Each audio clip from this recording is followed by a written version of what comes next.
Good morning. Today we are going to see Elizabethan theatres and audience.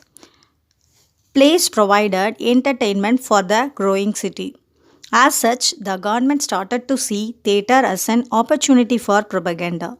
They could influence the performances to fit in with the way Elizabeth and her government wanted the people to think and what they wanted them to believe. The Elizabethan theatre differed in that it had a main platform, an inner stage, and an upper stage level that made movement possible in all directions instead of simply along the length of a narrow stage. The three types of theatres: the halls of royal places, public theatre, and private theatre. The Elizabethan stage, small group of professional actors who performed in inns or marketplaces, performed for the royal court audience, and actors were educated. During the early part of the 16th century, there were two distinct types of theatre in England. One was represented by small group of professional actors who performed in halls, inns, or marketplaces. The location of the play was established by the words or gesture of the actors. The second type of theatre found in London area was made up of amateurs, usually university students, performing for the royal court and assorted gentry. The audience and the actors were educated, acquainted with the classics, and knowledgeable about theatre in other countries, particularly France. The stage was probably set with buildings made up of laths covered with painted canvas with a cloud bordered masking the upper part of the acting area. In 1575, the first permanent public theatre, called simply the theatre, was erected by the actor James Burbage. The building boom continued until the end of the century. The Globe, where Shakespeare's plays were first performed, was built in 1599 with the lumber from the demolished theatre. Histories, tragedies, comedies written by the greatest playwright of them all, William Shakespeare.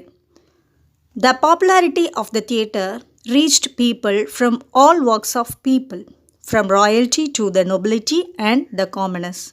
London theatre goers. The London playgoers loved the theatre. It was their opportunity to see the great plays and each other. Elizabethan audience capacity. The theatres could hold 1,500 people, and this number expanded to 3,000 with the people who crowded outside the theatres. Royalty. Queen Elizabeth I loved watching plays, but they were generally performed in indoor place houses for her pleasure. The nobles. Nobles would have paid for the better seats in the Lord's room, paying 5d for privilege. The commoners. The commoners, called the groundlings or stincards, would have stood in the theatre pit and paid 1 day entrance fees. They put 1 penny in a box at the theatre entrance, hence the term box office. The box office. The prices were determined by the comfort of the seats. Special effects. Special effects were also a spectacular addition at the Elizabethan theatre, thrilling the audience with the smoke effects, the firing of real cannon, fireworks, and spectacular flying entrance from the ringing in the heaven. Flags. Flags were erected on the day of the performances, which sometimes displayed a picture advertising the next play to be performed. The Globe Theatre audience. The Elizabethan general public, referred to as groundlings, would pay 1 penny to stand in the pit of the Globe Theatre.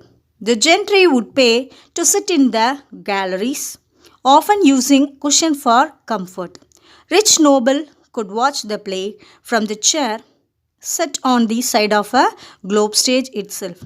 There were no toilet facilities and people relieved themselves outside. The audience only dropped during outbreak of the plague, which was unfortunately an all too common occurrence during the Elizabethan era. This happened in 1593, 1603 and 1608 when all Elizabethan theatre was closed due to the plague.